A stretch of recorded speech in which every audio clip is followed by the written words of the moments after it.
আবু জাহালের হাতের ভিতরে কিছু খেজুরের বীজ হাতের মধ্যে নিয়ে এসে বলতেছে, বলো তো আমার হাতের ভিতরে কি? আল্লাহ রাসূল বলে, যদি বলি তাহলে কি হবে? যে তুমি বলতে পারলে আমি তোমাকে নবী হিসেবে মানব। আল্লাহ রাসূল সাল্লাল্লাহু আলাইহি সাল্লাম বললেন, হে আবু জাহাল, আমি বলবো যে হাতের ভিতরে কি আছে, নাকি আপনার হাতের ভিতরে যা আছে সেগুলি বলে দিবে আমি আল্লাহ রাসূল? কোনটা আপনি চান? আবু জাহাল ধরে নিল খেজুরের বিচি, আর খেজুর তো কখনই কথা বলবে না, এটা তো অসম্ভব। তখন তিনি বলে, ঠিক আছে, আমার হাতের ভিতরে যেগুলো আছে এগুলি যদি বলে তুমি আল্লাহর নবী তাহলে মানব। এখন আবু জাহালের হাতের ভিতর থেকে কালেমার আওয়াজ আসতেছে, আশহাদু আল্লাহ ইলাহা ইল্লাল্লাহ ওয়া আশহাদু আন্না মুহাম্মাদান আবদুহু ওয়া রাসূলুহু।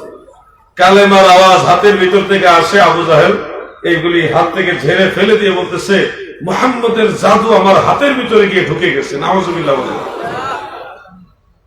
আল্লাহর হাবিব রাহমাতুল লিল আলামিন বললেন, আপনি তো স্বীকৃতি দিয়েছেন যে ঈমান আনবেন, এখন কেন জাদু বলছেন?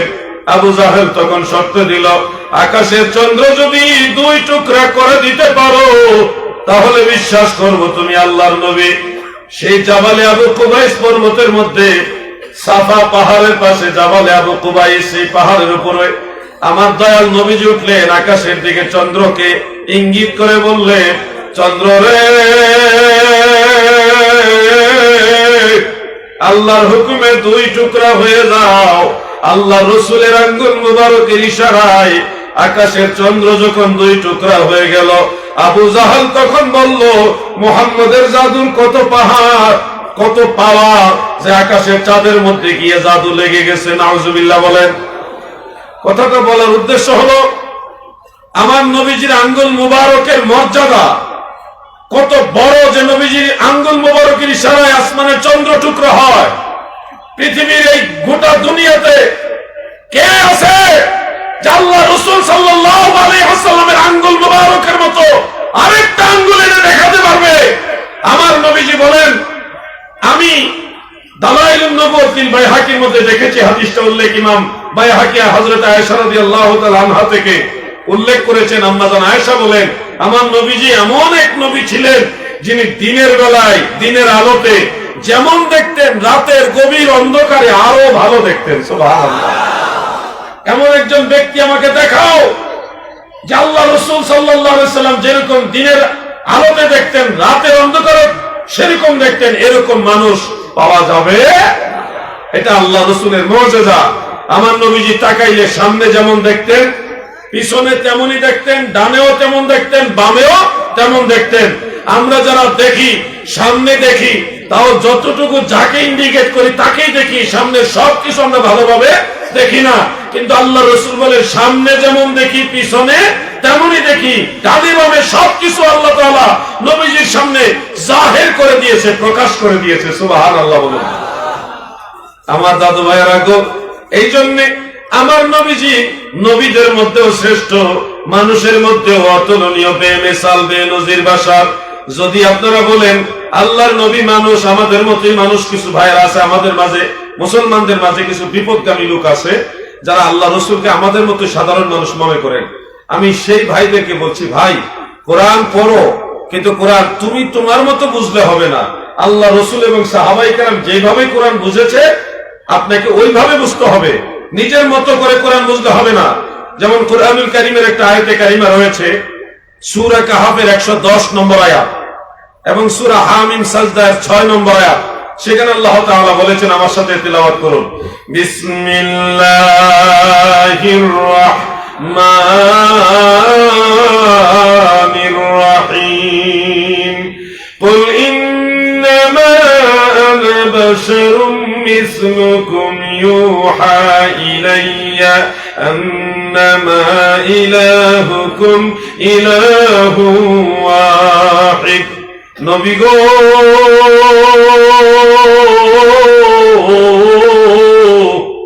আপনি বলুন, আমি তোমাদের মতোই মানুষ, আমার কাছে ওহী প্রত্যাদেশ হয়, তোমাদের প্রভু একক আল্লাহ তাআলা।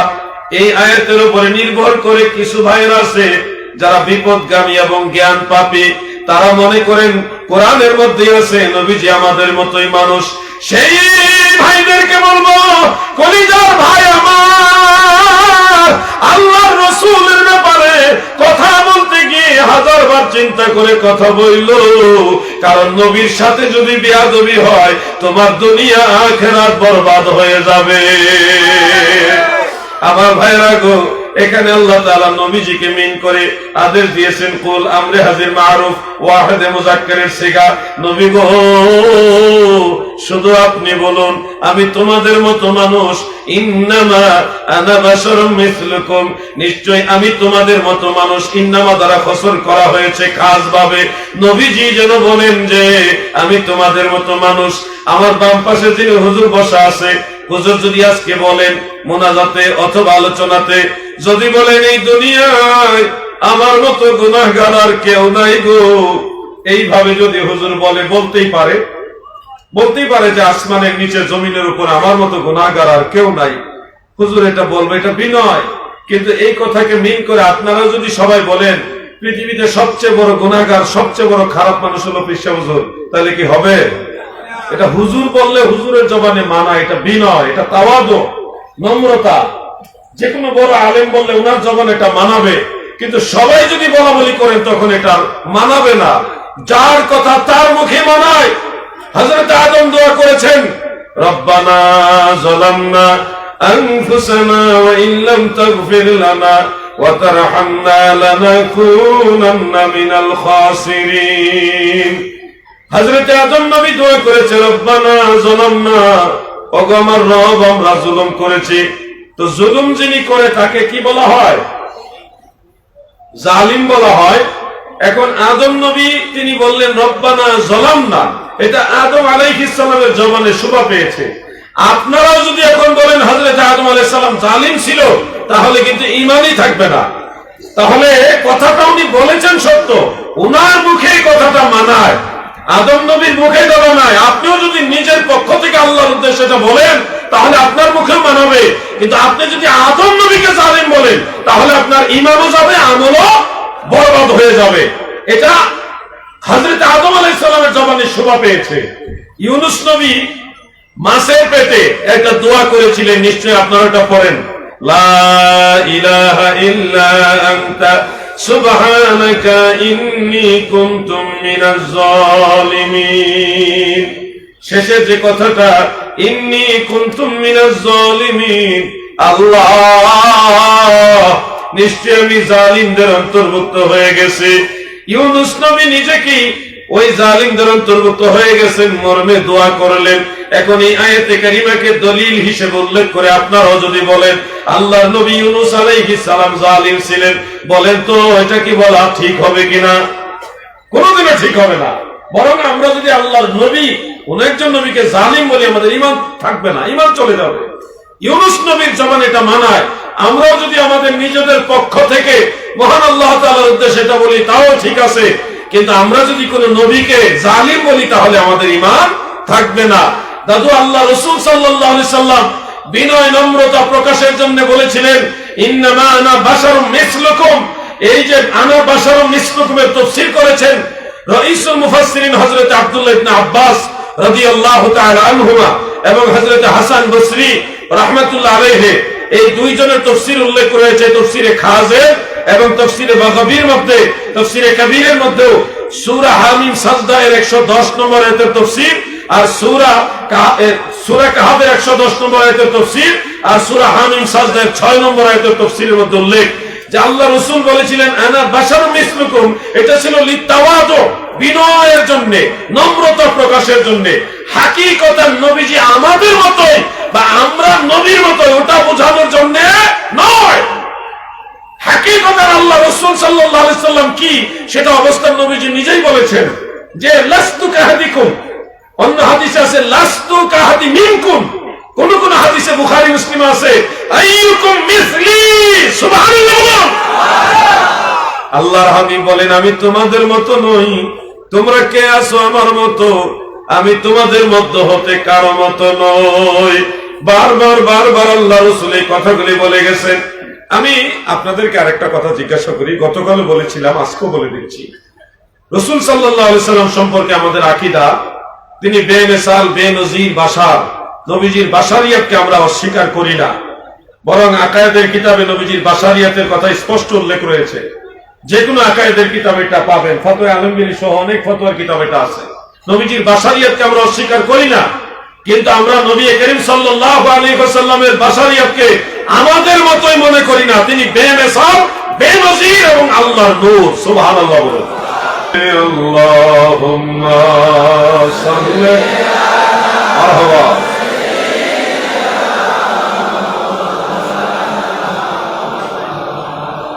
وعلى آل سيدنا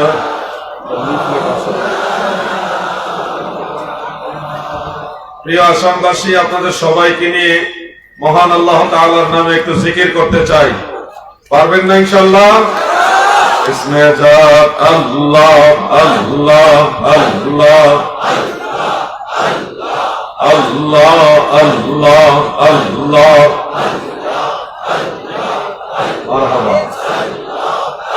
আমি কি নাম লইয়া ডাকবো তোমারে আল্লাহ আল্লাহ, আমি কোন নাম লইয়া ডাকবো তোমারে আল্লাহ আল্লাহ আল্লাহ।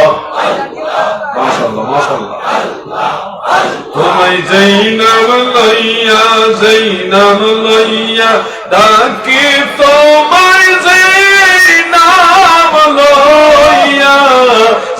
নাম লইয়া ডাকি, তোমার গুণের ধ্বনি শুনতে পাই। কি নাম লইয়া ডাকবো তোমারে আল্লাহ আল্লাহ আল্লাহ।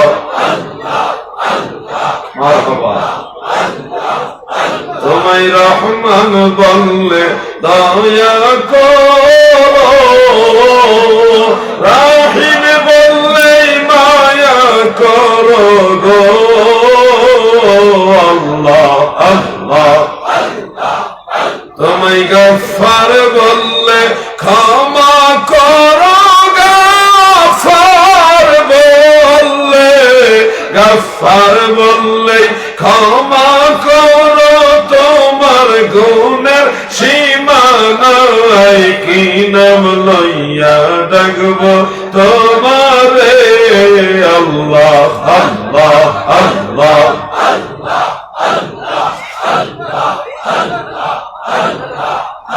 আমি কোন নাম লইয়া ডাকবো তোমারে আল্লাহ আল্লাহ আল্লাহ।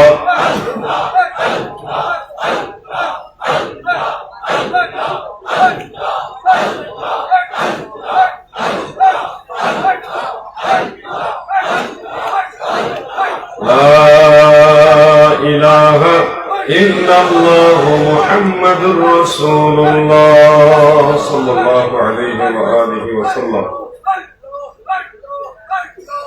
ধনেহরি ঈদগাহ সংলগ্ন বিশাল মাঠ, এই মাঠে আয়োজিত কাছাড় জেলা আহলে সুন্নাত ওয়াল জামাতের উদ্যোগে আয়োজিত মহাসম্মেলনের সম্মানিত সভাপতি সাহেব, সম্মানিত সহ সভাপতি মন্ডলী, সম্মানিত অতিথিবৃন্দ, সম্মানিত উলামায়ে কেরাম, সর্বস্তরের নবী প্রেমিক, ওলি প্রেমিক, সুন্নি তরিকতপন্থী মুমিন মুসলমান ভাইয়েরা এবং দূর থেকে যারা শুনছেন সবাইকে আমার আন্তরিক অভিনন্দন, মোবারকবাদ। মহান আল্লাহ তাআলা শাহী দরবারে শুকরিয়া তান আমরা সবাই বলি আলহামদুলিল্লাহ। পরম দয়ালু মেহেরবান সর্বশক্তিমান মহাপরাক্রমশালী দয়াময় প্রেমময় আল্লাহ তাআলার রহমতের দুয়ারে আরো শুকরিয়া আদায় করি যে মেহেরবান আল্লাহ তাআলা দয়া করে আমাদের মতো নালায়েক নাচিজ এই অধম অযোগ্য পাপী তাপীদেরকে তিনার হাবিব নবী সরকারে দু জাহাঁ সাইয়্যিদুল মুরসালিন শাফিউল মুজনিবিন রাহমাতুল লিল আলামিন, আমাদের দয়াল নবী, যিনি নবীদের নবী, রাসূলদের নবী, ফেরেশতাদের নবী, আরশ কুরসি লৌহ কলমের নবী, কুল কায়নাতের নবী, আমার আল্লাহ বলেন আমার নবী। সুবহানাল্লাহ।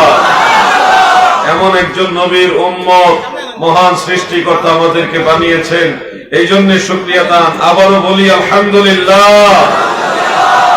প্রিয় হাজিরিন, আজকে দূর দূরান্ত থেকে বহু লোক এই সম্মেলনের মধ্যে হাজির হয়েছেন। অসংখ্য ওলামায়ে কেরাম, পীর মাশায়েখে আযম তিনারা এই মজলিসের মধ্যে হাজির রয়েছেন। বিশেষ করে যুব সমাজ, তরুণ সমাজ, আপনাদের উদ্দেশ্যে অল্প কয়েকটা কথা বলবো।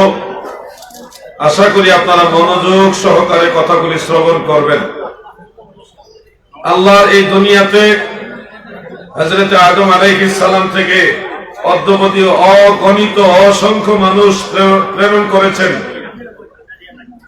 কত সংখ্যক মানুষ এই দুনিয়াতে এসেছেন তার কোনো হিসাব নেই, আল্লাহ তাআলা ছাড়া কেউ জানেন না।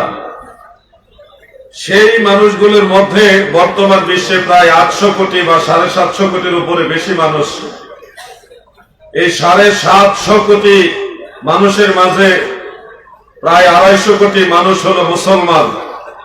আল্লাহ তাআলা আমাদেরকে কতটাই ইহসান করেছেন, দয়া করেছেন যে আল্লাহ তাআলা আমাদেরকে সেই 750 কোটির মধ্যে যারা অমুসলিম তাদের মধ্যে না রেখে যে 2 থেকে 250 কোটি মুসলমান, সেই মুসলমানদের মাঝে আমাদেরকে রেখেছেন। মুসলমানদের মাঝে আবার অনেক ফিরকা আছে। 73 ফিরকার মাঝে একটা দল হলো জান্নাতি। সেই দলের নাম খোদ আল্লাহ হাবিব রাসূল আকরাম সাল্লাল্লাহু আলাইহি ওয়া আলিহি ওয়াসাল্লাম বলে গেছেন আহলে সুন্নাত ওয়াল জামাত। যে আহলে সুন্নাত ওয়াল জামাতের মধ্যে সাহাবায়ে কেরাম ছিলেন, তাবেঈগণ ছিলেন, 4 মাযহাবের ইমামগণ ছিলেন, তরিকতের মাশায়েখগণ ছিলেন, সমস্ত হাদিসের ইমাম, তাফসীরের ইমাম, ফিকহের ইমাম, উসুলের ইমাম, আকায়েদের ইমাম, সমস্ত ইমামরা যে আকীদার উপরে ছিলেন সেই আকীদার নাম হলো আহলে সুন্নাত ওয়াল জামাত। আমার আল্লাহ আমাদেরকে দয়া করে এই 250 কোটি মুসলমানের মাঝে যে 72 ফিরকা, সেই 72 ফিরকার মধ্যে না রেখে আহলে সুন্নাত ওয়াল জামাতের মাঝে রেখেছেন। এই জন্য আমরা নিজেদেরকে অনেক বড় ভাগ্যবান মনে করি, কারণ আল্লাহ আমাদেরকে বাছাই করেছেন। আল্লাহ যদি আমাদেরকে আহলে সুন্নাত ওয়াল জামাতের জন্য বাছাই না করতেন, আমাদের কোনো ক্ষমতা ছিল না আল্লাহর এই মনোনীত দ্বীন এবং আল্লাহ তাআলার সন্তুষ্টি যেই দলের উপরে আহলে সুন্নাত ওয়াল জামাতে থাকার মতো। এই জন্য আল্লাহ তাআলা সেই কোরআনুল কারীমের আয়াতে কারীমা আপনাদের শোনাবো। মহান সৃষ্টিকর্তা বলেছেন, আউযু বিল্লাহি মিনাশ শাইতানির রাজীম, বিসমিল্লাহির রহমানির রহিম, ওয়াল্লাহু ইয়াখতাসু বিরাহমাতিহি মান ইয়াশা। আমার আল্লাহ বলেন, দুনিয়ার মানুষেরা শোনো, ওয়াল্লাহু ইয়াখতাসু বিরাহমাতিহি মান ইয়াশা। আল্লাহ তার রহমত দ্বারা যাকে খুশি তাকে খাস করে নেন, আল্লাহর রহমত দ্বারা যাকে খুশি তাকে স্পেশাল বাছাই করেন। আমার আল্লাহ গোটা দুনিয়ার কোটি কোটি কোটি কোটি মানুষের মাঝে যাচাই বাছাই করে তার রহমত দ্বারা আমাদেরকে আহলে সুন্নাত ওয়াল জামাত ইসলাম ধর্মের মধ্যে রেখেছেন। এটাই অনেক বড় নিয়ামতের বিষয়। দাদুরে, এই দুনিয়াতে কিয়ামতের সময়ে সর্বশেষ যে মানুষটা মারা যাবে সেও কিয়ামতের বিচার দিবসের আগ পর্যন্ত ন্যূনতম 40,000 বছর কবরে থাকতে হবে। সর্বশেষ যে মানুষটা মারা যাবে সে বিচার দিবস কায়েম হওয়ার আগ পর্যন্ত সর্বনিম্ন 40,000 বছর কবরে থাকবে। আগে যারা মারা গেছে তারা তো এখনো কবরে। আমরা মারা যাওয়ার পরে কিয়ামতের আগে তো কবরে থাকবোই। কত 100 বছর থাকবো, কত 1000 বছর থাকবো তার তো কোনো হিসাব নাই। কিয়ামত হওয়ার পরেও থাকবো 40,000 বছর। এরপরে বিচার দিবস কায়েম হবে। বিচার দিবস একদিন, যেটা পৃথিবীর দিনের হিসাবে 50,000 বছরের সমান। এই বিচার দিবসে যদি আপনার কর্মফল ভালো হয়, আল্লাহ এবং আল্লাহ রসুলের দয়ার নজর হয়, তাহলে আপনি হয় জান্নাতি হবেন। আর যদি আল্লাহ এবং আল্লাহ রসুলের দরবারে আপনি ওরকম কল্যাণকামী না হন, ডান হাতে আমলনামা না পান, যদি কর্মফল ভালো না হয়, তাহলে আপনার ঠিকানা হবে জাহান্নাম। এই কথাগুলি আপনাদেরকে মনে রাখতে হবে। পৃথিবীর বহু মানুষ এসেছে, চলে গেছে। আমরা যারা আছি আমরাও চিরদিন অনন্তকাল এখানে থাকবো না। একটা সময়ে আমরা সবাই কবরের দিকে, পরকালের দিকে যাত্রা করব। মায়ের গর্ভে একটা সন্তান আসার আগে সেই সন্তান বাবার শরীরের মধ্যে থাকে। বাবার শরীরের ভিতরে সন্তান থাকাকালীন সেই সন্তান জানে না কোন মায়ের গর্ভে সে যাবে, কিন্তু আল্লাহ তাআলা নির্দিষ্ট মায়ের গর্ভে তাকে পাঠায়। মায়ের গর্ভে সন্তান আসার পরে সেই সন্তান জানে না পরবর্তী ধাপে সে পৃথিবীতে আসতে যাচ্ছে, কিন্তু আল্লাহ তাআলা যথা সময়ে তাকে পৃথিবীতে পাঠায়। পৃথিবী এসে আমরা যারা আখিরাতকে ভুলে গেছি, পরের জগৎ, পরের কাল, এটা সম্পর্কে যারা গাফেল হয়ে গেছি, মনে রাখবেন আগের ধাপগুলি একটার পরে আরেকটা যেভাবে সংগঠিত হয়েছে, এই দুনিয়া থেকে, এই পৃথিবী থেকে আমরা চলে যাব আলমে বারজাখে, ধারাবাহিক ওখানে যেতে হবে। যে আল্লাহ আপনাকে এই পৃথিবীতে পাঠিয়েছেন, সে আল্লাহর সময় হলে আপনাকে আখিরাতে আলমে বারজাখে পাঠাবেন, আপনার ইচ্ছায় নয়, আল্লাহ তাআলার ইচ্ছায়। অতএব সময় যেটুকু আল্লাহ আপনাকে দিয়েছে, এই সময়টুকু কাজে লাগাতে হবে। আল্লাহ এবং আল্লাহ রসুল যা আদেশ করেছেন তা মানতে হবে, আল্লাহ এবং আল্লাহ রসুল যা নিষেধ করেছেন তা আপনাদের বর্জন করতে হবে। দাদু, আমি আপনাদেরকে আখিরাতের কথা স্মরণ করাচ্ছি।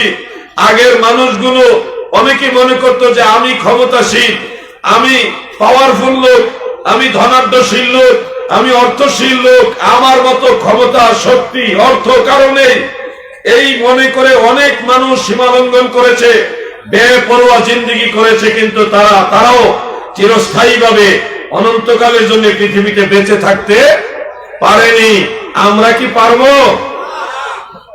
ছিল সাদ্দাত নমরুদ ও কারুন, ছিল মিশর দ্বীপ ফেরাউন, ধনে জনে মানে নাহি ছিল নবী, পদবিনে ভাব সবে মিশে। সাদ্দাত, নমরুদ, কারুন, ফেরাউন, ঐতিহাসিক ভাবে এগুলি প্রমাণিত পবিত্র কোরআনে এবং হাদিসে। সাদ্দাতের বিষয়টা যদিও নাই, কিন্তু কোন কোন ঐতিহাসিকদের মাঝে কথাটা পাওয়া যায়। তবে ফেরাউন, নমরুদ, কারুনের কথা কোরআন এবং হাদিসের মধ্যে আছে। সেই সুবাদে আপনাদেরকে বলবো, আপনারা স্মরণ করুন, পৃথিবীর অন্যতম প্রভাবশালী ব্যক্তি ছিল নমরুদ, যে আল্লাহ তাআলাকে হত্যা করতে চেয়েছিল এবং ঊর্ধ্ব দিগন্তে তীর ছুঁড়ে মেরেছিল আল্লাহকে হত্যা করার জন্য। সেই নমরুদ সামান্য একটা ল্যাংড়া মশার কাছে পরাস্ত হয়ে মারা গেছে, তাকে জুতা দিয়ে বাইরে মারছে। তো সেই নমরুদ, তাকে শায়েস্তা করার জন্য আল্লাহ কোনো ঘূর্ণিঝড় বা জলোচ্ছ্বাস, কোনো বজ্রপাত, বড় কোনো বাহিনী পাঠানো লাগেনি, সামান্য মশার বাহিনী পাঠিয়েছে। এর মধ্যে সবচেয়ে দুর্বল মশা, ল্যাংড়া মশা, তাকে দিয়ে নমরুদকে আল্লাহ শায়েস্তা করে দিয়েছে, খতম করে দিয়েছে। অতএব আপনাকে মনে রাখতে হবে, সর্বময় ক্ষমতার মালিক একজন আছে, তিনি আমাদের আল্লাহ। বলেন তিনি কে? জবান খুলে বলেন তিনি কে? আল্লাহ। এই আল্লাহর কথা শুধু আজকে আমরা বলছি না, এই আল্লাহর কথা আমাদের নবীজি বলে গেছেন বিধায় নবীর গোলাম হিসেবে, নবীর ওয়ারিস হিসেবে আমরা বলছি। আমাদের নবীর আগেও সেই আল্লাহর কথা, আখিরাতের কথা বলে গেছেন। হযরত আদম বলে গেছেন, হযরত শীস আলাইহিস সালাম বলেছেন, হযরত ইব্রাহিম, হযরত ইসমাঈল, হযরত ইয়াকুব, হযরত ইসহাক, হযরত ইউসুফ, হযরত মূসা, হযরত ঈসা, অসংখ্য নবী রাসূলগণ সেই আল্লাহর কথা, সেই আখিরাতের কথা বলে গেছেন। এগুলি নতুন কথা নয় দাদু। হঠাৎ করে যে আসামের মুসলমানরাই এই কথাগুলি বলতেছে তা নয়। এই দাওয়াত চলছে পৃথিবীর সৃষ্টি প্রথম মানুষ হযরত আদম আলাইহিস সালামের মাধ্যমে। প্রথম যিনি সব মানুষের বাবা, তিনার থেকে এই দাওয়াত শুরু হয়েছে। আস্তে আস্তে আস্তে আস্তে এই আসামের মুসলমানেরা সেই আদম নবীর দাওয়াত দিচ্ছে, সেই ইব্রাহিম নবীর দাওয়াত দিচ্ছে, সেই মূসা, ঈসা, সমস্ত নবীদের দাওয়াত, রাহমাতুল লিল আলামিনের দাওয়াত আজকে নবীর ওয়ারিস যারা আলেমরা দিচ্ছে। এটা নতুন নয়। যুগে যুগে সত্যের দাওয়াতের বিরুদ্ধে রূপ ছিল। ফেরাউন মূসা নবীর বিরুদ্ধে দাঁড়িয়েছে, নমরুদ হযরত ইব্রাহিমের বিরুদ্ধে দাঁড়িয়েছে। প্রত্যেক নবীদের জামানায় বিপরীত শক্তি ছিল যারা সত্যকে অস্বীকার করত। কিন্তু আফসোস হলো তাদের জন্য যারা আল্লাহর নবীদের সেই দাওয়াতকে ডিনাই করেছে, অগ্রাহ্য করেছে, অগ্রহণ করেছে বা তাদেরকে মান্য করেনি। সেই মানুষগুলি ফিনিশ হয়ে গেছে, কেউ থাকতে পারে। নবীদের দাওয়াত চলছে, চলবে। এই দাওয়াত কিয়ামতের আগ পর্যন্ত চলবে। পৃথিবীর কোন শক্তি আল্লাহর দ্বীনের দাওয়াত ঠেকা রাখতে পারবে না।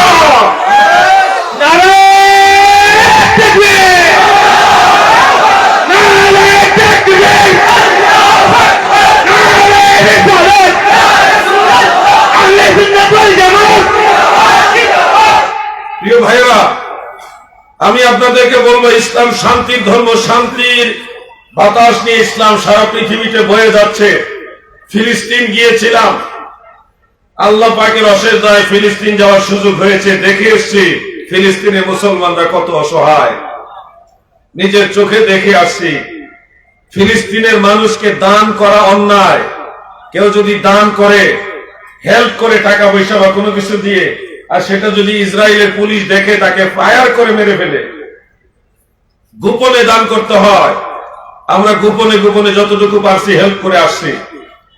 সেখানে ফিলিস্তিনের পতাকা উড়ানো অপরাধ। কেউ যদি ফিলিস্তিনের পতাকা উত্তোলন করে তাকে ফায়ার করে মেরে ফেলে, হত্যা করে ফেলে। একটা পাখি মারলে জবাবদিহিতা আছে, কিন্তু মুসলমান মারলে জবাবদিহিতা নাই। এমন এক জায়গা হলো ফিলিস্তিন। ইসরায়েল এমন ভাবে ফিলিস্তিনকে গ্রাস করে ফেলেছে, আপনারা কল্পনাও করতে পারবেন না। মিডিয়াতে সব আসে না, মিডিয়াতে সব নিউজ আসে না। কল্পনাও করতে পারবেন না মুসলমানদের উপরে কি পরিমাণ অত্যাচার করা হচ্ছে। আমি বাংলার মানুষ, আমি বাংলাদেশ থেকে সেটুকু বলতে পারি, আমাদের দেশেও অন্য ধর্মের মানুষ আছে, কিন্তু আমরা অন্য ধর্মের মানুষদেরকে আমানত মনে করে তাদেরকে সেভ করি, তাদেরকে ভালোবাসা দেই। তাদের সাথে কি অন্যায় আচরণ করলে সেটা প্রতিবাদ করি। আমাদের 32টা দাঁতের মাঝে একটা জিহ্বা যেমন নিরাপদ, বাংলার জমিনে সমস্ত অন্য ধর্মাবলম্বী যারা, তারা আমাদের কাছে ওইভাবে নিরাপদ। আমরা যদি কখনো দেখি যে হিন্দু ধর্মের হোক, খ্রিস্ট ধর্মের হোক, বৌদ্ধ ধর্মের হোক, অন্য ধর্মের হোক, তাদের উপরে কেউ যদি অন্যায় আচরণ করে, তাদেরকে আমরা প্রতিবাদ করে, অমুসলিম যারা আছে তাদেরকে আমরা সেভ রাখি, কারণ তারা আমাদের দেশের আমানত, মুসলমানদের কাছে আমানত।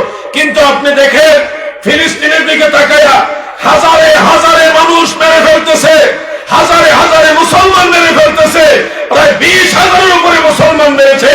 পৃথিবীর হলুদ মিডিয়াগুলো, হলুদ মিডিয়া মানে পক্ষপাতিত্ব করে যারা নিউজ করে, তাদেরকে আমরা বাংলাদেশে হলুদ মিডিয়া বলি।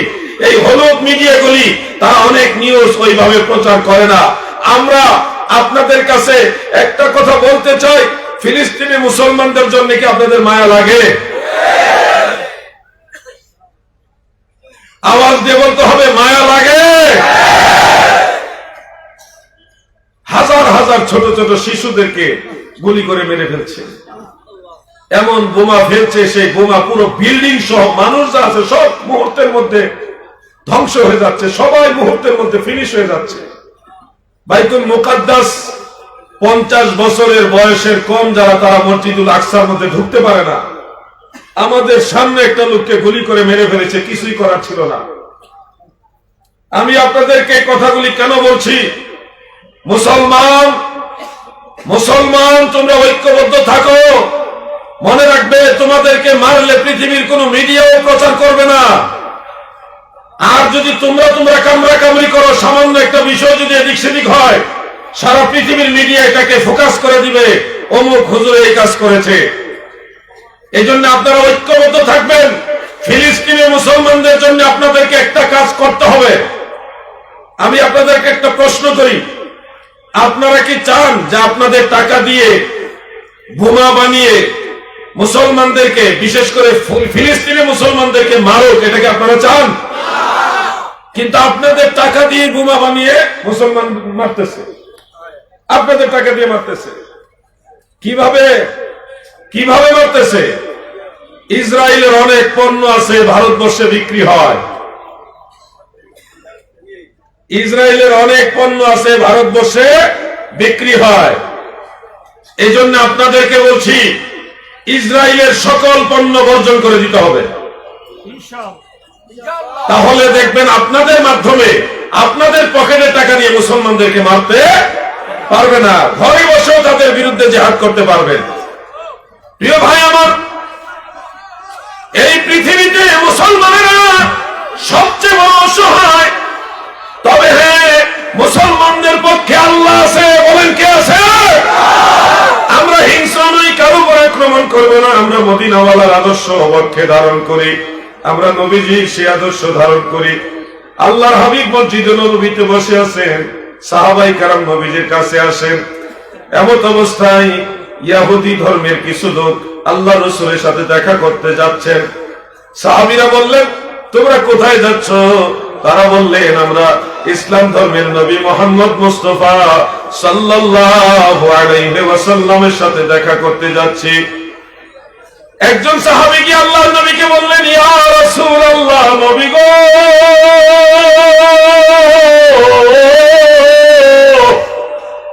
ওগো আল্লাহর নবী, কিছু লোক আপনার সাথে দেখা করতে আসছে, আমরা তাদেরকে কি আপনার কাছে নিয়ে আসবো, নাকি পাহাড়ের পাদদেশে ছায়া পড়েছে সেই ছায়ার মধ্যে বসতে দিব?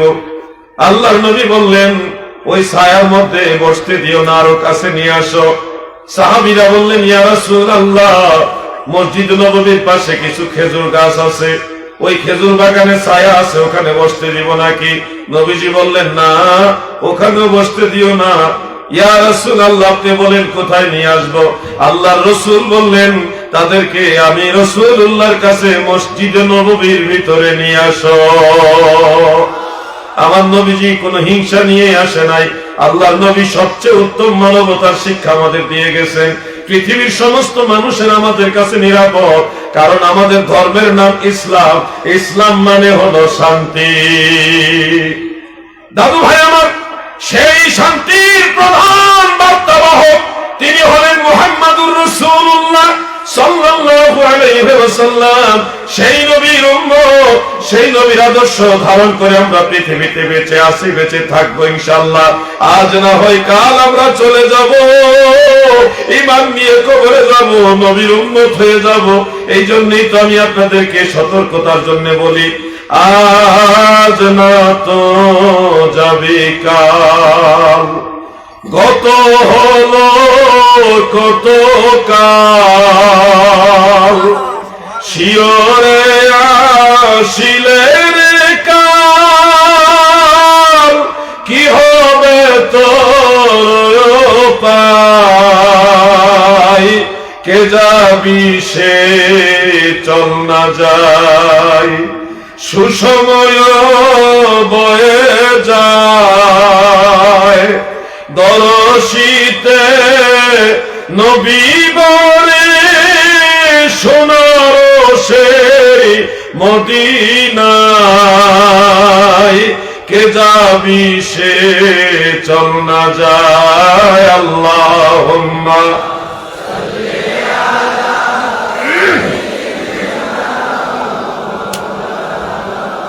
মুহাম্মদ ওয়া আলা আলি।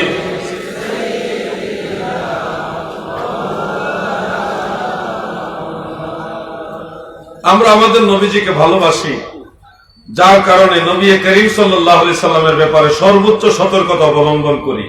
নবীজির সম্মান তাজিমের বিষয়টা গুরুত্ব দেই। বুখারী শরীফের মধ্যে একটা riwayat উল্লেখ রয়েছে, একজন বলছে যে আমি কিসরা কায়সার গিয়েছি, পৃথিবীর অনেক রাজা বাদশার দরবারে গিয়েছি, কিন্তু আল্লাহ রাসূল হযরতে মুহাম্মদ মুস্তাফা সাল্লাল্লাহু আলাইহি ওয়াসাল্লামের দরবারে তার অনুসারীরা যেইভাবে তাজিম প্রদর্শন করে, সম্মান প্রদর্শন করে, এইভাবে তাজিম সম্মান প্রদর্শন করতে আমি পৃথিবীর কোন রাজা বাদশার দরবারে দেখিনি। সুবহানাল্লাহ বলেন। কারণ হলো, আল্লাহর নবী যখন থুতু মুবারক ফেলতে চাইতেন, আমার নবী সাহাবারা গাছের পাতার মতো এইভাবে হাত বিছায় দিতেন। হাত বিছায় দেওয়ার উদ্দেশ্য হলো, আল্লাহ রাসূলের থুতু মুবারক যার হাতের মধ্যে যে পড়তো, সেই থুতু মুবারক বরকতান মাথায় মুখে বুকে মালিশ করত। আর এটা জেনে রাখুন, আল্লাহ রাসূলের থুতু মুবারকের মাঝে মিশক আম্বরের চেয়ে আরো সুন্দর ঘ্রাণ ছিল।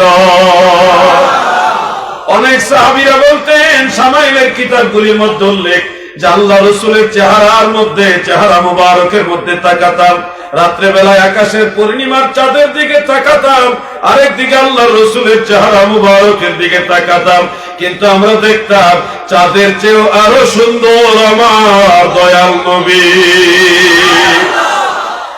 আকাশের চাঁদের দিকে তাকাইলে তাকাইতে তাকাইতে এক সময় দৃষ্টির মধ্যে ক্লান্তি আসে, কিন্তু আল্লাহ রাসূলের চেহারা মুবারকের দিকে তাকাইলে তাকায় থাকতে মনে চায়, পেটের ক্ষুধা যন্ত্রণার কথাও মনে থাকে না। আমার দয়াল নবীজি এত সুন্দর মানুষ ছিল। হযরত ইউসুফ আলাইহিস সালামকে আল্লাহ তাআলা যত সৌন্দর্য দিয়েছে, আম্মা জান আয়েশা সিদ্দিকা রাদিয়াল্লাহু তাআলা আনহা বলেন, ইউসুফ নবীকে দেখে মিশরের রমণীরা সৌন্দর্যে মুগ্ধ হয়ে সৌন্দর্যের দিকে তাকাইয়া লেবুকে কাটতে গিয়ে আঙ্গুল কেটে ফেলেছে। তারা যদি আমার দয়াল নবীর সৌন্দর্য দেখত, কলিজা কেটে ফেলতো, টের পাইত না। আল্লাহর হাবিব এত সুন্দর নবী, যার চেহারা মুবারকের দিকে তাকাইয়া কাফের মুশরিকরাও নিস্তব্ধ হয়ে তাকায়া থাকতেন আর বলতেন, এই লোকটা কে গো, তিনি এত সুন্দর কেন গো? এই জন্য আপনাদের বলবো, আল্লাহর রাসূলের ঠোঁট মুবারক, জিহ্বা মুবারক, নাক মুবারক, চোখ মুবারক, হাত মুবারক, এগুলি দেখতে যদিও আমাদের মতো, কিন্তু আল্লাহর হাবিবের সব কিছু, আল্লাহর হাবিবের জিসম মুবারকের সব কিছু হলো মুজিজা। নবীজির আঙ্গুল মুবারক দ্বারা ইশারা করলে আসমানের চন্দ্র টুকরা হয়ে যায়। আমার নবীজির আঙ্গুল মুবারক, আবু জাহাল নবীজির কাছে এসে বললেন, হে ভাতিজা, প্রতিবেশী হিসেবে ভাইস্তা, বললেন আমার হাতের ভিতরে কি আছে বলতে পারবে? নবীজি বললেন, আমি আপনার হাতের ভিতরে কি আছে যদি বলে দেই তাহলে কি হবে? আবু জাহাল বলল যে, তাহলে আমি তোমার নবুয়ত স্বীকৃতি দিব, তোমাকে নবী হিসেবে মানব। নারে তাকবীর, নারে রিসালাত, আহলে সুন্নাত ওয়াল জামাত, জিন্দাবাদ, পীর সাহেব হুজুরের আগমন, নারে তাকবীর, নারে রিসালাত। একটা চেয়ার দেন,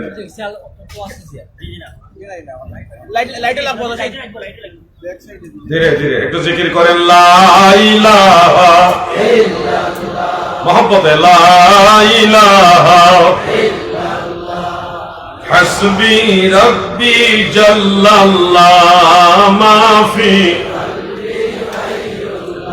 ওর নূর মুহাম্মদ সাল্লাল্লাহু লা ইলাহা ইল্লাল্লাহ, জোরে লা ইলাহা ইল্লাল্লাহ, লা ইলাহা ইল্লাল্লাহ, লা ইলাহা ইল্লাল্লাহ, মুহাম্মদ রাসূলুল্লাহ সাল্লাল্লাহু আলাইহি ওয়াসাল্লাম। আবু জাহালের হাতের ভিতরে কিছু খেজুরের বীজ হাতের মধ্যে নিয়ে এসে বলতেছে, বলো তো আমার হাতের ভিতরে কি? আল্লাহ রাসূল বলে, যদি বলি তাহলে কি হবে? যে তুমি বলতে পারলে আমি তোমাকে নবী হিসেবে মানব। আল্লাহর রাসূল সাল্লাল্লাহু আলাইহি সাল্লাম বললেন, হে আবু জাহাল, আমি বলবো যে হাতের ভিতরে কি আছে, নাকি আপনার হাতের ভিতরে যা আছে সেগুলি বলে দিবে আমি আল্লাহ রাসূল, কোনটা আপনি চান? আবু জাহাল ধরে নিল খেজুরের বিচি, আর খেজুর তো কখনই কথা বলবে না, এটা তো অসম্ভব। তখন তিনি বলে, ঠিক আছে, আমার হাতের ভিতরে যেগুলো আছে এগুলি যদি বলে তুমি আল্লাহর নবী তাহলে মানব। এখন আবু জাহালের হাতের ভিতর থেকে কালেমার আওয়াজ আসতেছে, আশহাদু আল্লাহ ইলাহা ইল্লাল্লাহ ওয়া আশহাদু আন্না মুহাম্মাদান আবদুহু ওয়া রাসূলুহু। কালেমার আওয়াজ হাতের ভিতর থেকে আসে। আবু জাহেল এইগুলি হাত থেকে ঝেড়ে ফেলে দিয়ে বলতেছে, মুহাম্মদের জাদু আমার হাতের ভিতরে গিয়ে ঢুকে গেছে। নাউযুবিল্লাহ বলেন। আল্লাহর হাবিব রাহমাতুল লিল আলামিন বললেন, আপনি তো স্বীকৃতি দিয়েছেন যে ঈমান আনবেন, এখন কেন জাদু বলছেন? আবু জাহেল তখন শর্ত দিল, আকাশের চন্দ্র যদি দুই টুকরা করে দিতে পারো তাহলে বিশ্বাস করব তুমি আল্লাহর নবী। সেই জাবালে আবু কুবাইস পর্বতের মধ্যে, সাফা পাহাড়ের পাশে জাবালে আবু কুবাইস, সেই পাহাড়ের উপরে আমার দয়াল নবীজি উঠলেন, আকাশের দিকে চন্দ্রকে ইঙ্গিত করে বললেন, চন্দ্র রে, আল্লাহর হুকুমে দুই টুকরা হয়ে যাও। আল্লাহ রসুলের আঙ্গুল মুবারকের ইশারায় আকাশের চন্দ্র যখন দুই টুকরা হয়ে গেল, আবু জাহাল তখন বলল, মুহাম্মদের জাদুর কত পাহাড়, কত পাওয়া, যে আকাশের চাঁদের মধ্যে গিয়ে জাদু লেগে গেছে। নাউজুবিল্লাহ বলেন। কথাটা বলার উদ্দেশ্য হলো, আমার নবীজির আঙ্গুল মুবারকের মর্যাদা কত বড়, যে নবীজির আঙ্গুল মুবারকের ইশারায় আসমানের চন্দ্র টুকরা হয়। পৃথিবীর এই গোটা দুনিয়াতে কে আছে যে আল্লাহ রাসূল সাল্লাল্লাহু আলাইহি ওয়াসাল্লামের আঙ্গুল মুবারকের মতো আরেকটা আঙ্গুল এনে দেখাতে পারবে? আমার নবীজি বলেন, আমি দালাইলুন নবুওয়াতিল বাইহাকির মধ্যে দেখেছি, হাদিসটা উল্লেখ ইমাম বাইহাকি হযরত আয়েশা রাদিয়াল্লাহু তাআলা আনহা থেকে উল্লেখ করেছেন। আম্মা জান আয়েশা বলেন, আমার নবীজি এমন এক নবী ছিলেন যিনি দিনের বেলায়, দিনের আলোতে যেমন দেখতেন, রাতের গভীর অন্ধকারে আরো ভালো দেখতেন। সুবহানাল্লাহ। এমন একজন ব্যক্তি আমাকে দেখাও যে আল্লাহ রাসূল সাল্লাল্লাহু আলাইহি ওয়াসাল্লাম যেরকম দিনের আলোতে দেখতেন, রাতের অন্ধকারে সেরকম দেখতেন। এরকম মানুষ পাওয়া যাবে? এটা আল্লাহ রাসূলের মুজিজা। আমার নবীজি তাকাইলে সামনে যেমন দেখতেন, পিছনে তেমনই দেখতেন, ডানেও তেমন দেখতেন, বামেও তেমন দেখতেন। আমরা যারা দেখি, সামনে দেখি, তাও যতটুকু যাকে ইন্ডিকেট করি তাকেই দেখি, সামনে সবকিছু আমরা ভালোভাবে দেখি না। কিন্তু আল্লাহ রাসূল বলেন, সামনে যেমন দেখি, পিছনে তেমনই দেখি, ডানে বামে সবকিছু আল্লাহ তাআলা নবীজির সামনে জাহির করে দিয়েছে, প্রকাশ করে দিয়েছে। সুবহানাল্লাহ বলুন। আমার দাদু ভাইয়েরা গো, এই জন্যে আমার নবীজি নবীদের মধ্যেও শ্রেষ্ঠ, মানুষের মধ্যেও অতুলনীয়, বেমিসাল, বেনজির বাশার। যদি আপনারা বলেন আল্লাহর নবী মানুষ, আমাদের মতোই মানুষ, কিছু ভাইয়েরা আছে আমাদের মাঝে, মুসলমানদের মাঝে কিছু বিপদগামী লোক আছে যারা আল্লাহ রাসূলকে আমাদের মতো সাধারণ মানুষ মনে করেন। আমি সেই ভাইদেরকে বলছি, ভাই কোরআন পড়ো, কিন্তু কোরআন তুমি তোমার মতো বুঝলে হবে না। আল্লাহ রাসূল এবং সাহাবায়ে কেরাম যেভাবে কোরআন বুঝেছে, আপনাকে ওইভাবে বুঝতে হবে, নিজের মতো করে কোরআন বুঝলে হবে না। যেমন কোরআনুল কারীমের একটা আয়াতে কারিমা রয়েছে, সূরা কাহাফের 110 নম্বর আয়াত এবং সূরা হামিম সাজদার 6 নম্বর আয়াত। সেখানে আল্লাহ তাআলা বলেছেন, আমার সাথে তেলাওয়াত করুন, বিসমিল্লাহির রাহমানির রাহিম, কুল ইন্নামা আনা বাশারুম মিসলুকুম ইউহা ইলাইয়া আন্নামা ইলাহুকুম ইলাহুন ওয়াহিদ। নবী গো,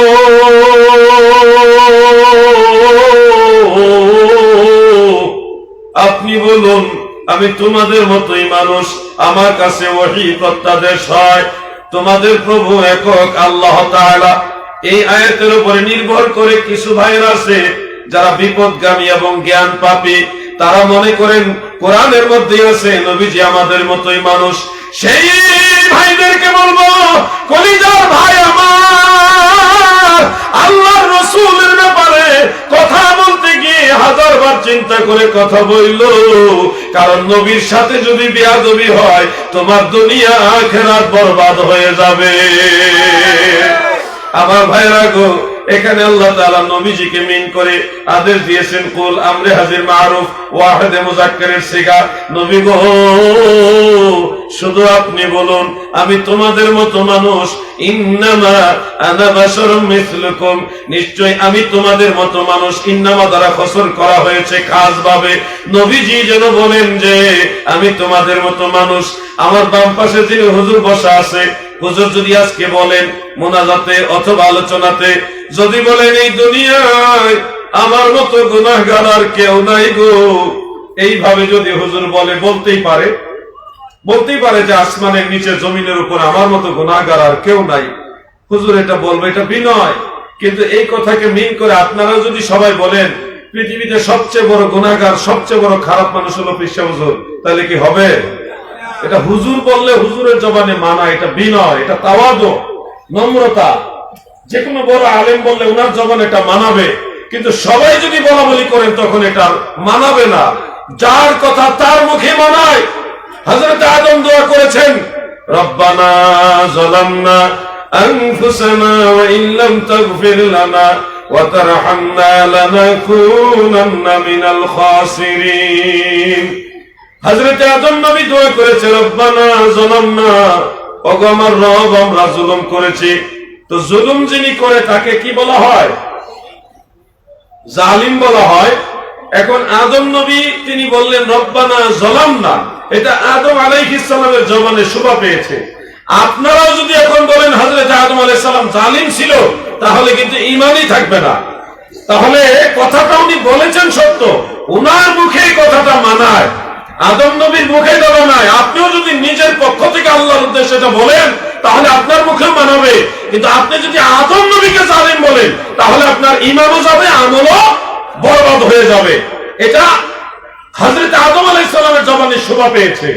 ইউনূস নবী মাছের পেটে একটা দোয়া করেছিলেন নিশ্চয়ই আপনারা এটা পড়েন লা ইলাহা ইল্লা আনতা সুবহানাকা ইন্নী কুনতু মিনাজ জালিমিন শেষে যে কথাটা ইন্নী কুনতু মিনাজ জালিমিন আল্লাহ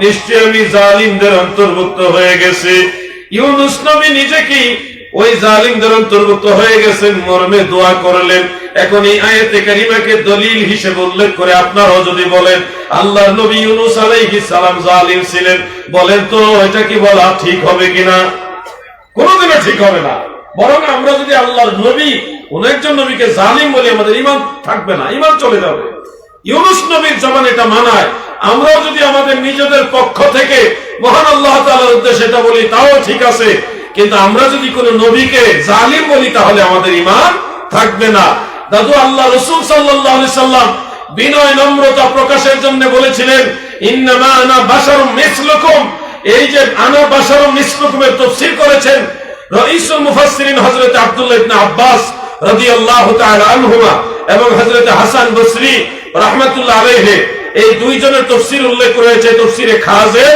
এবং তাফসীরে বাগাবীর মধ্যে তাফসীরে কবীরের মধ্যে সূরা হামিম সাজদা এর 110 নম্বর আয়াতের তাফসীর আর সূরা কাহাফের 110 নম্বর আয়াতের তাফসীর আর সূরা হামিম সাজদা এর 6 নম্বর আয়াতের তাফসীরের মধ্যে উল্লেখ যে আল্লাহ রাসূল বলেছিলেন আনা বাশারুম মিসলুকুম এটা ছিল লিতাওয়াদু বিনয়ের জন্য নম্রতা প্রকাশের জন্য হাকিকতান নবীজি আমাদের মতই বা আমরা নবীর মতই ওটা বোঝানোর জন্য নয় হাকিকতান আল্লাহ রাসূল সাল্লাল্লাহু আলাইহি সাল্লাম কি সেটা অবস্থান নবীজি নিজেই বলেছেন যে লাস্তু কাহাদিকুম অন্য হাদিসে আছে লাস্তু কাহাদি মিনকুম কোন কোন হাদিসে বুখারী মুসলিম আছে আইয়ুকুম মিসলি সুবহানাল্লাহ আল্লাহর হাবিব বলেন আমি তোমাদের মতো নই তোমরা কে আছো আমার মতো আমি তোমাদের মধ্যে হতে কারো মতো নই বারবার আল্লাহ রাসূল এই কথাগুলি বলে গেছেন আমি আপনাদেরকে আরেকটা কথা জিজ্ঞাসা করি গতকাল বলেছিলাম আজকেও বলে দিচ্ছি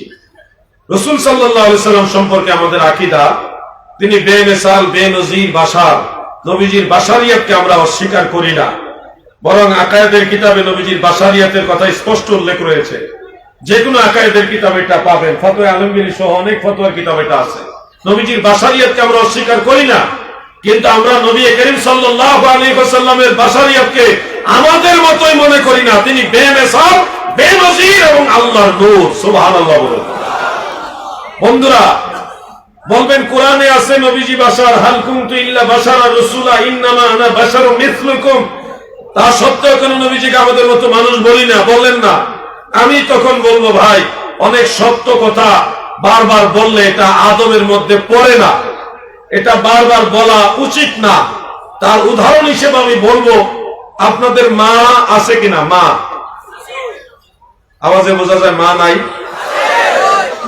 বাড়িতে গিয়ে যদি বলেন মা দরজা খুলেন আমি আসছি মা নিশ্চয়ই দরজা খুলে দিবে খাবার চাইলে খাবার দিবে যেটা সহযোগিতা চাবেন মা সহযোগিতা করবে কিন্তু আপনি মাকে যদি মা না বলে একটু ঘুরে বলেন আব্বার স্ত্রী দরজা খুলেন বলেন মা কি খুশি হবে কথা তো ভুল না আপনার মা আপনার আব্বার স্ত্রী কথা ঠিক কিন্তু আপনার জবানে এইভাবে বললে এটা মা ভালোভাবে নিবে না এটা আদবের মধ্যে নিবে না মাকে মা বললেই মা খুশি হবে, কথা ঠিক আছে না ভাই? অথবা ধরেন আপনাদের এলাকায় মায়ের আপন ভাইকে কি বলে? কি বলে? মামা। মামাকে যদি মামা বলে ডাকেন মামা বড় খুশি হবে, কিন্তু যদি একটু ঘুরাইয়া বলেন আব্বার শালা ভাত খাইতে আসেন, বলুন তো মামা খুশি হবে কিনা? কথা কিন্তু ভুল না, কথা ঠিক, কিন্তু ভাগিনের মুখে এই কথা মানায় না। শোনো হে আসামের মুসলমান,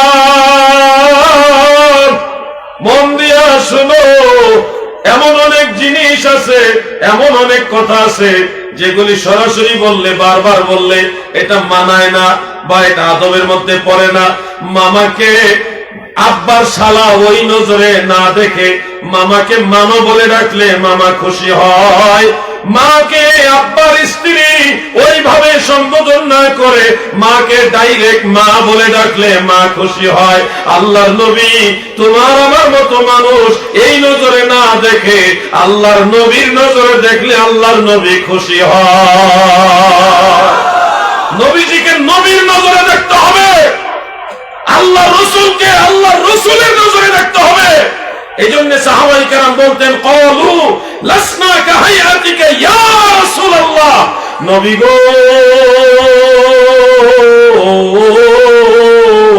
আমরা কোন সাহাবী আপনার মতো না। সুবহানাল্লাহ। এই জন্য নবীজিকে আমাদের মতো বলা যাবে না। বলুন, আমাদের মতো নবীজিকে বলা যাবে না। তিনি বেমিসাল, বেনজির, অতুলনীয়, সকল তুলনার ঊর্ধ্বে। হযরত আদম থেকে ঈসা পর্যন্ত যত নবী রাসূল এসেছে, কোন নবী এবং রাসূল আমাদের নবীর সমান না। সুবহানাল্লাহ বলে যারা বলবেন,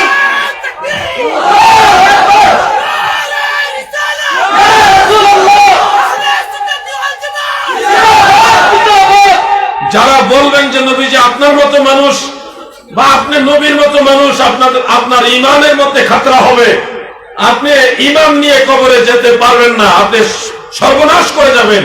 মনে রাখবেন, এই দুনিয়াতে নবী ছাড়া উপায় নাই। কবরে, হাসরে, মিজানে, ফুলসেরাতে, জান্নাতে, সর্বস্তরে আল্লাহর নবী ছাড়া আমাদের কোনো উপায়। আমার দয়াল নবী বিনে গো আপন বলতে কেহ নাই সংসারে, আমার দয়াল নবী বিনে আপন বলতে যখন সাইরা যাইবাই মায়ার দুনিয়া,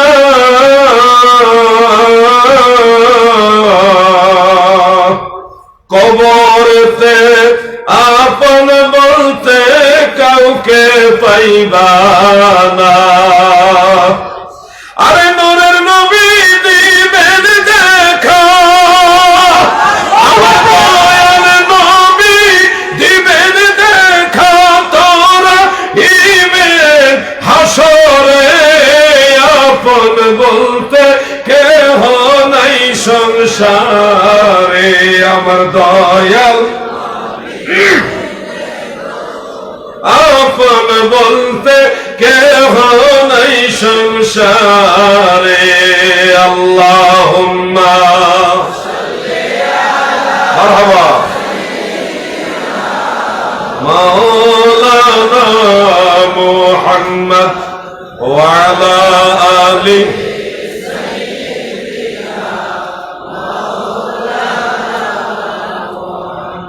ফিলিস্তিন যাওয়ার পথে জেরিকো শহরের বাম পাশে একটা পাহাড় আছে। ওই পাহাড়ের উপরে হযরত মূসা নবী তিনি দাঁড়িয়ে দাঁড়িয়ে আমার আল্লাহর সাথে কথা বলতেন। ওয়া কাল্লামাল্লাহু মূসা তাকলিমা। আজও পর্যন্ত সেই জায়গাটা সুন্দরভাবে স্মৃতিচারণের জন্য আলাদা চিহ্নিত করা হয়ে রাখা হয়েছে। সেই মূসা নবী পাহাড়ের উপরে উঠেছি আর দাঁড়িয়ে দাঁড়িয়ে চিন্তা করেছি, আমার আল্লাহ মূসা নবীর সাথে কথা বলার জন্য পাহাড়ের উপরে নিয়েছে মূসা নবীকে, আর আমাদের নবীকে স্পেশাল কথা বলার জন্য কোন পাহাড় নয় গো, কোন 1 নম্বর 2 নম্বর আর 7 নম্বর আসমানেও নয়, ফাকানা কাবা কাউসাইনি আও আদনা, লা মাকান, যেখানে কোনো মাখলুকের যাওয়ার সুযোগ নাই, ওমন জায়গার মধ্যে আমার নবীকে নিয়েছে, প্রেমের আলাপ করেছে। ফাআওহা ইলা আবদিহি মা আওহা, আমার আল্লাহ নবীর সাথে যা যা বলার সবই বলেছে, দুনিয়ায় রেখে নয়, আসমানের উপরে নয়, আরশে আজিমেও নয়, বরং আরশের বহু উপরে, কাবা কাউসাইনি আও আদনা, ওইখানে নিয়া। সুবহানাল্লাহ। গত 1.5 বছর আগে একজন আলেমের সাথে আমার একটা অনলাইন ডিবেট হয়েছিল, পাল্টাপাল্টি ভিডিও দেওয়ার মাধ্যমে। তিনি দাবি করেছেন যে আল্লাহ রাসূল সিদরাতুল মুনতাহার উপরে যায়নি, আরশে আজিমও যায়নি, আল্লাহ রাসূল জাস্ট সিদরাতুল মুনতাহা পর্যন্ত গিয়েছেন, কিন্তু আরশে আজিমে নবীজি যায়নি। আমি বলেছিলাম আরশে আজিম তো কাছে, আমার নবী আরো উপরে গিয়েছে। সুবহানাল্লাহ। উনি অস্বীকারই করলেন যে না, নবীজি ওখানে যায়নি, সিদরাতুল মুনতাহা পর্যন্ত আল্লাহর নবী গিয়েছে। আমি তখন দলিলের ভান্ডার খুলে দিলাম, দলিল আর দলিল, কিতাবের পর কিতাব দিয়ে ভিডিও চিত্রে বানিয়ে ওনাকে দেখালাম। বোকা, তুমি নবীর শান বুঝো না। তুমি দেখো, ফাকানা কাবা কাউসাইনি আও আদনা, এই আয়াতের তাফসীর করে মুফাসসিরিনে কেরাম, আইমায়ে কেরাম লিখেছেন কাবা কাউসাইনি আও আদনা, এটা ফাওকাল আরশ, আরশের নিচে না, আরশের উপরে। সুবহানাল্লাহ বলে। মিশকাতের সরা মেরকাত থেকে আমি রেফারেন্স দিলাম এবং শারহুল ফিকহিল আকবর থেকে রেফারেন্স দিলাম। দেওয়ার পরে কিছুটা ঠান্ডা হয়েছে। শরহে আকায়েদে নাসাফির মধ্যে উল্লেখ আছে, খবরে ওয়াহিদ দ্বারা সাবিত, আল্লাহর নবী আরশে আজিম পর্যন্ত গিয়েছেন, আরশের উপরেও গিয়েছেন। সুবহানাল্লাহ। এজন্য নবীজি আরশে আজিমে গিয়েছেন, আল্লাহর সাথে কথা বলেছেন। আমাদের আকীদা আল্লাহ রাসূল আল্লাহকে দেখেছেন। কি আপনাদের বিশ্বাস আছে কিনা? নবীজি আল্লাহকে দেখেছেন, এই বিশ্বাস আছে কিনা? কিছু ভাইরা মনে করতে পারেন যে কোরআন বলেছে লা তুদরিকুল আবসার ওয়া হুয়া ইউদরিকুল আবসার, যে কোন চোখ আল্লাহকে দেখতে পারে না, বরং আল্লাহ তাআলা সকল চোখের গতিবিধি সবকিছু দেখেন। কোন চোখ আল্লাহকে দেখতে পারে না, লা তুদরিকুল আবসার, কোন চোখ আল্লাহকে দেখতে পারে না। কোরআন অনুযায়ী নবীজি সাল্লাল্লাহু আলাইহি সাল্লাম আল্লাহকে দেখেননি। আমি সেই ভাইদেরকে বলবো, এটুকু পরে ক্ষান্ত হয়ে গেলে হবে না গো দাদু, আরো পড়ালেখা করতে হবে, আরো জানতে হবে। আমরা হাদিসের কিতাবগুলি দেখেছি, জমহুর সাহাবায়ে কেরামের রেফারেন্সে হাসিয়াতুস সাহাবী আলা তাফসীরে জালালাইনের মধ্যে উল্লেখ রয়েছে। হাসিয়াতুস সাহাবী আলা তাফসীরে জালালাইনের মধ্যে উল্লেখ, জমহুর সাহাবায়ে কেরাম বলেছেন যে ইন্নান নবী সাল্লাল্লাহু আলাইহি ওয়াসাল্লাম রাআ রাব্বাহু বিআইনি বাসার। সুবহানাল্লাহ বলেন। বিআইনি রাস, কোন কোন জায়গা আছে মাথার চক্ষু দ্বারা, চর্ম চক্ষু মুবারক দ্বারা আল্লাহ রাসূল সাল্লাল্লাহু আলাইহি ওয়াসাল্লাম আল্লাহ তাআলাকে দেখেছেন। এটা জমহুর সাহাবায়ে কেরামের ফয়সালা। ইমাম মুহিউদ্দিন নববী বলেছেন এটার উপর ইজমা হয়েছে। আকসার উলামায়ে কেরামের ফয়সালা এটা, যারা ইজমা আকসার উলামায়ে কেরামের ফয়সালা হলো এটা। মোল্লা আলী কারি সেটাই বলেছেন। আর হাদিসে মুস্তাফা নবীজি কি বলেছেন? মুসনাদ আহমদ উল্লেখ, عن ابن عباس رضي الله تعالى عنهما قال قال رسول الله صلى الله عليه وسلم رأيت ربي عز وجل। سبحان الله। হযরত আব্দুল্লাহ ইবনে আব্বাস রাদিয়াল্লাহু তাআলা আনহুমা থেকে বর্ণিত, তিনি বলেন আল্লাহ রাসূল বলেন, উম্মতেরা শোনো, রাইতু রাব্বি আযজা ওয়া জাল্লা, আমি আমার রবকে চর্মচক্ষু দ্বারা দেখেছি। আমার নবীজি রাইতু শব্দ ব্যবহার করেছেন। প্রিয় ভাইরা আমার, এই যে হাদিস আরো অনেক আছে। আমার জানা মতে 10 জনের অধিক সংখ্যক সাহাবী নবীজি আল্লাহকে দেখেছেন, এই মর্মে হাদিস বয়ান করেছেন। প্রিয় ভাই আমার, কোরআন বলছে লা তুদরিকুল আবসার, কোন চোখ আল্লাহকে দেখতে পারে না। হাদিস বলতেছে আমার নবীজি নিজে বলছে আমি আল্লাহকে দেখেছি।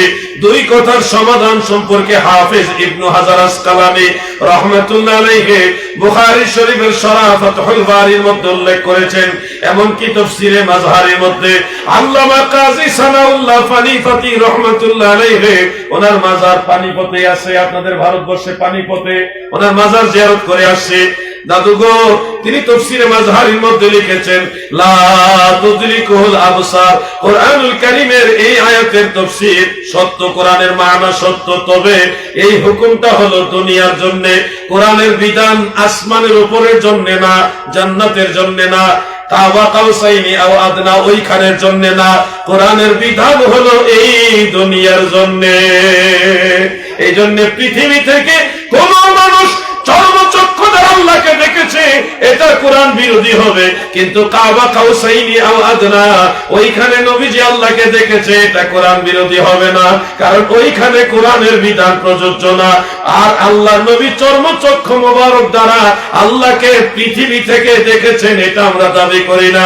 পৃথিবী থেকে নবীজি অন্তরচক্ষু দ্বারা দেখেছেন। আর কাবা কাউসাইনি আও আদনা ওইখানে গিয়া আল্লাহর নবী চর্মচক্ষু দ্বারা মহান আল্লাহ তাআলাকে দেখেছে। এই বিশ্বাসগুলি ঠিক রাখবেন। আমাদের ডানে বামে অনেক বিপদগামী লোক আছে, যারা ঠিক মতো তাহকিক না করে হুট করে একটা বিভ্রান্তিমূলক বক্তব্য দিয়ে মুসলমানদের মাঝে ডিভাইডেশন তৈরি করবে। মনে রাখবেন, ইসলাম আমাদেরকে নতুন করে কেউ বুঝাতে হবে না। পূর্বসূরি আইম্মায়ে কেরাম, আউলিয়ায়ে কেরাম যেইভাবে ইসলাম বুঝেছেন, মেনেছেন, আমরা ওইভাবে ইসলাম জানবো, মানবো। নতুন করে ইসলাম মানার দরকার নাই। ইসলাম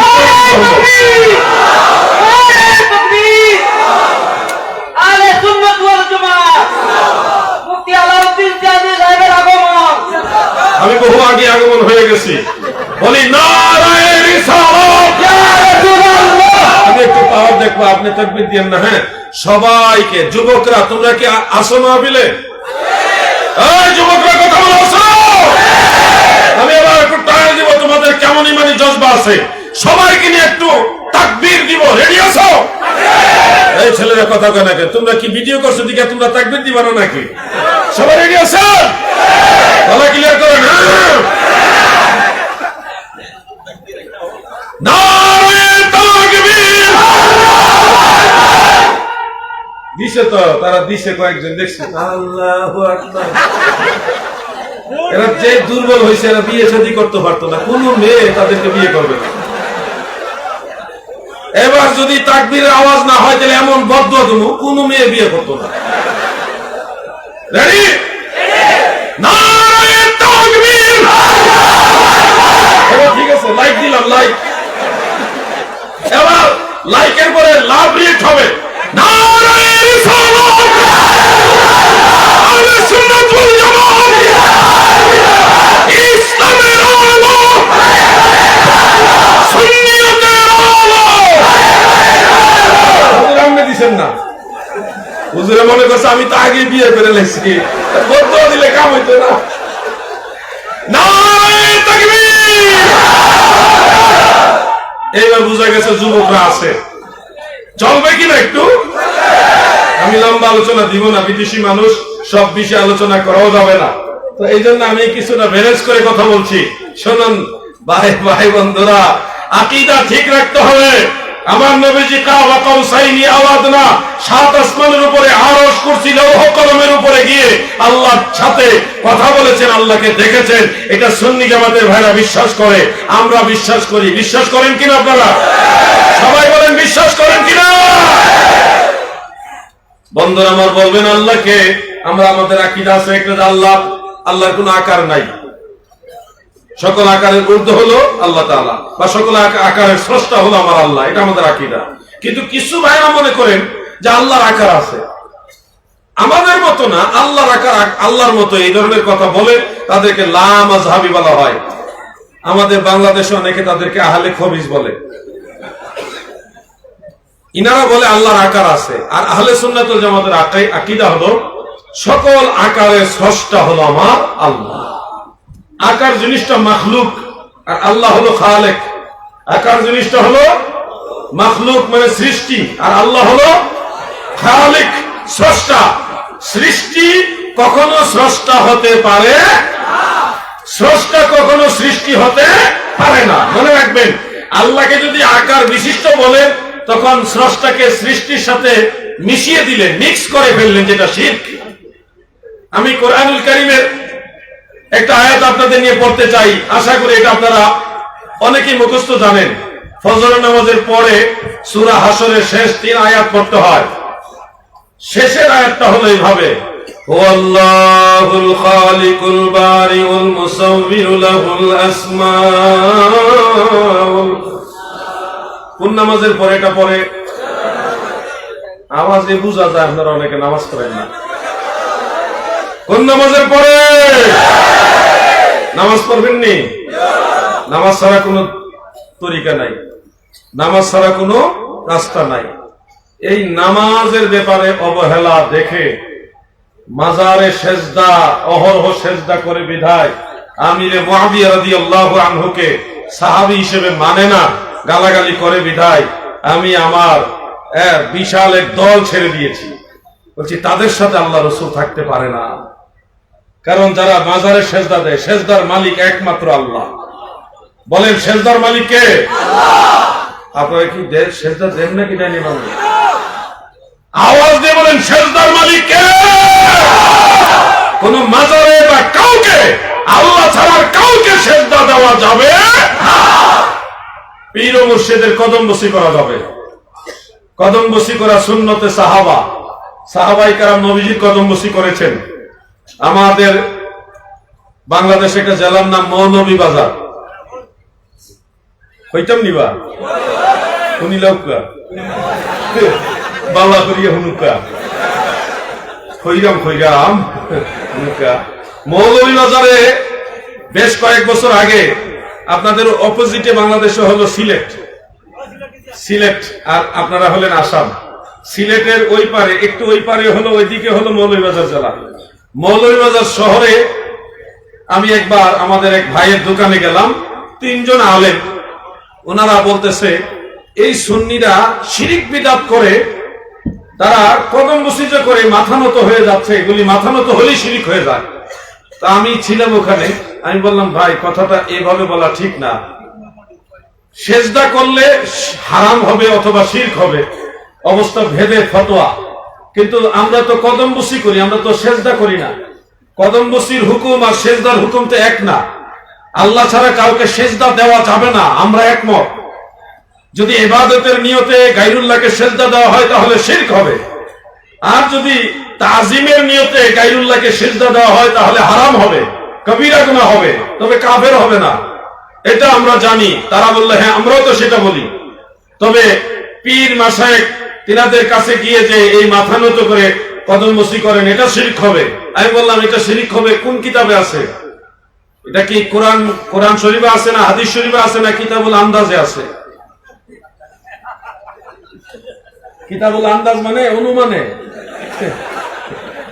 না এটা তো মাথা নত করলে তো শিরক হয়ে যায়। আমি বললাম আপনি বললেই তো হবে না, মাথা নত করলে শিরক হয়ে যাবে, আপনি বললে তো হবে না। সেজদা করলে, ইবাদতের নিয়তে সেজদা করলে শিরক হবে, ঠিক আছে, মাথা নত করলে শিরক হয়ে যাবে, এটা তো কোনো আজগুবি কিতাবেও নাই।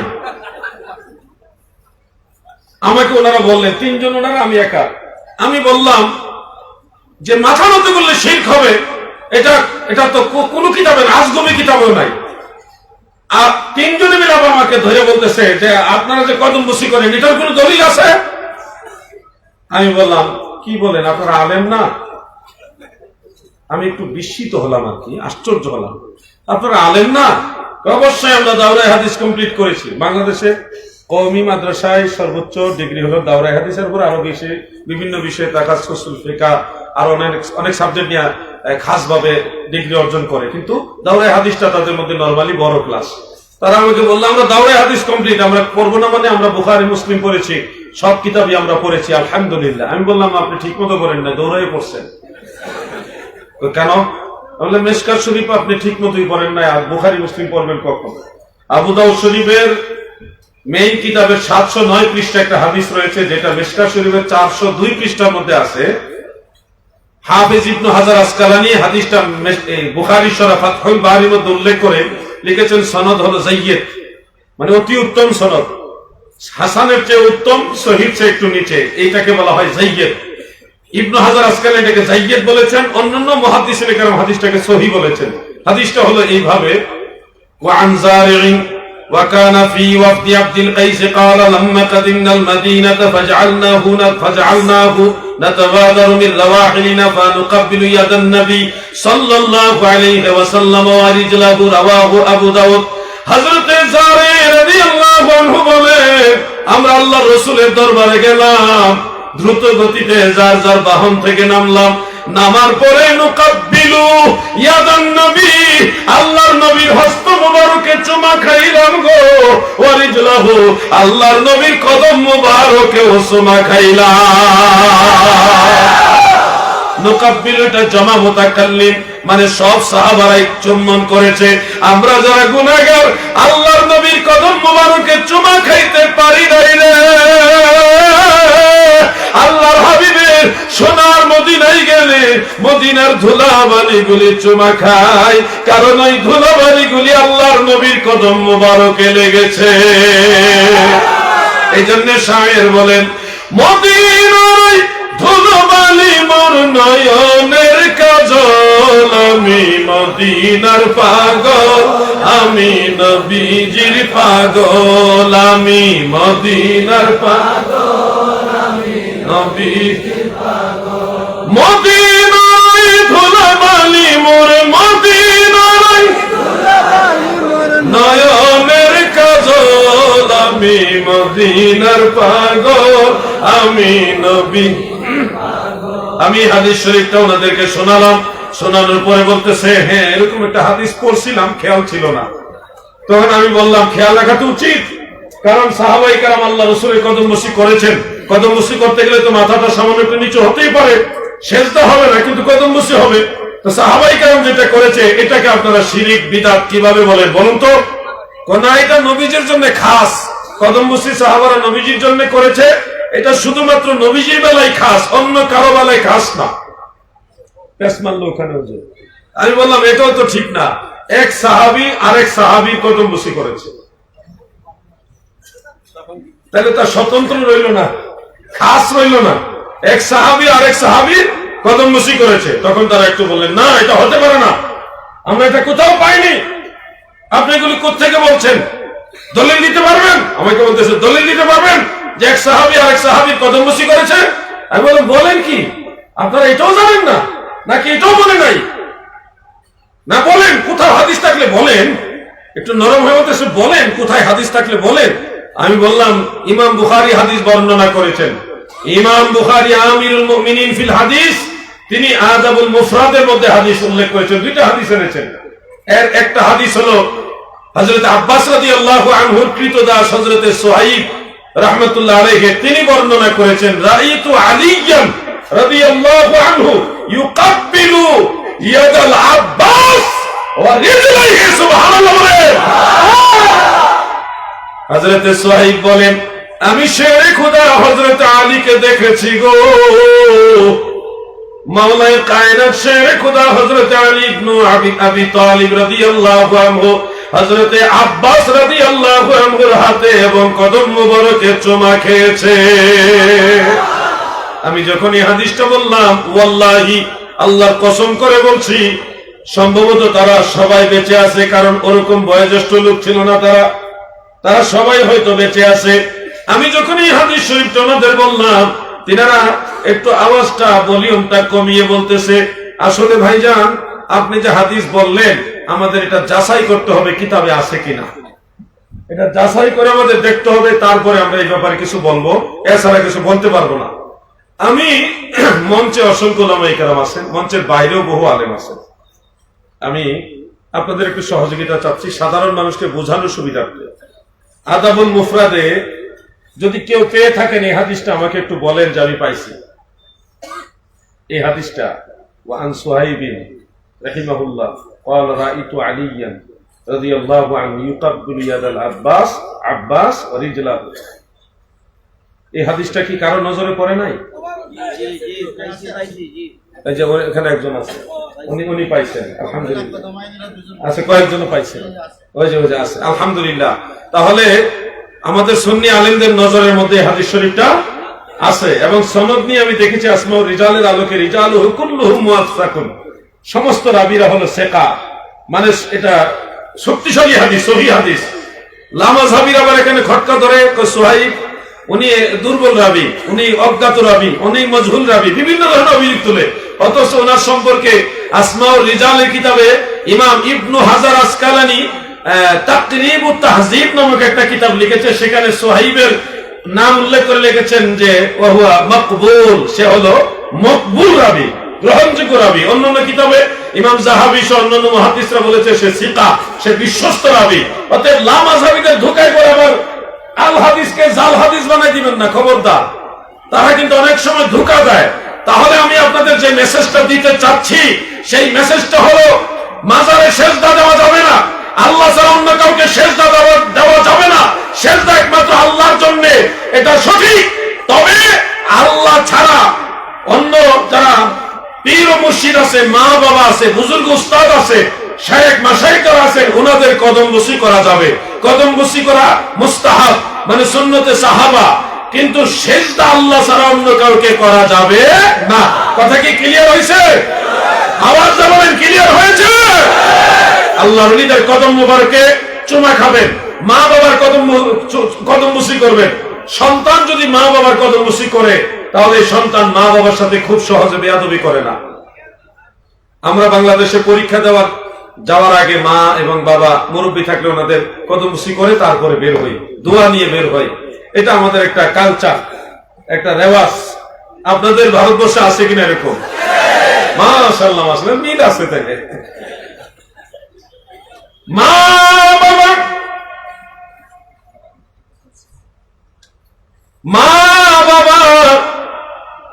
এমন এক নিয়ামত, মা বাবার কদমে চুমা খাইলে কি হবে এই সম্পর্কে আমি দেখেছি।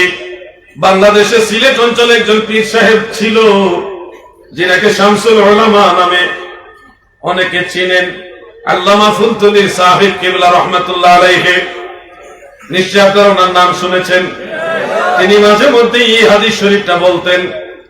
আমি আরো অনেক আলেমের, আল্লামা মুফতি আবু নাসের জিহাদি সাহেবের জবানে শুনেছি। কিন্তু আমি আমার এই হাদিসটা শোনার পরে আমার ওই প্রাথমিক জীবনে অনেক কিতাব ঘাটলাম, অনেক আলেমদের জিজ্ঞাসা করলাম যে হাদিসটা কোন কিতাব আছে, খোঁজে কেউ পায় নাই, কেউ বলতে পারছে না। আল্লাহ পাকের অশেষ দয়ায়, আল্লাহর ওলিদের উসিলায় খুঁজতে খুঁজতে দুরুল মুখতারের মুকদ্দমা এবং হেদায়ের মুকদ্দমার মধ্যে দেখলাম এই হাদিস আছে, সন্তান যদি মা বাবার পায়ে, মায়ের পায়ে চুমা খায় রে, কোন সন্তান যদি মায়ের পায়ে চুমা খায়, আল্লাহ রাসূল বলেছে সে জান্নাতের চৌখাটে চুমা খাইল। এই জন্য মা বাবার কদম বসি করবেন নি বলেন? আওয়াজ ভালো না, জোরে বলেন।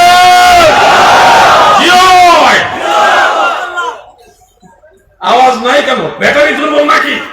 খাওয়ান দাওয়ান কম হয়েছে? আপনারা মা বাবার কদম বসি করবেন, তবে আল্লাহ ছাড়া কাউকে সেজদা করা যাবে না। আমি এই সেজদার বিরোধিতা করেছি, সেজদার সম্পর্কে কঠিন ভাবে রুখে দাঁড়িয়েছি। আলহামদুলিল্লাহ, অসংখ্য মানুষ মেনেছে। এখনো আমাদের এই সমাজে অনেক ভাইয়েরা আছেন অজ্ঞতার কারণে পীর সাহেবের সেজদা মারে বা মাজারে সেজদা মারে। এগুলি যারা করে তারা সঠিক আহলে সুন্নাত নয়, তারা ভণ্ড। তারা কি? জোরে বলেন, তারা কি? ভণ্ড। কোন ভণ্ডামির সাথে সুন্নিয়তের সম্পর্ক নাই। আল্লাহ যেন আমাদেরকে আহলে সুন্নাত ওয়াল জামাতের পথে সিরাতুল মুস্তাকিমে থাকার তৌফিক দেন, বলেন আমিন। এই ভাই ঘুমাইতেছেন না আপনি? পিছনে চাই না, আপনারই বলছি ঘুমাইতেছেন নি? ঘুমাইবেন না, দরুদ শরীফ পড়েন। আল্লাহুম্মা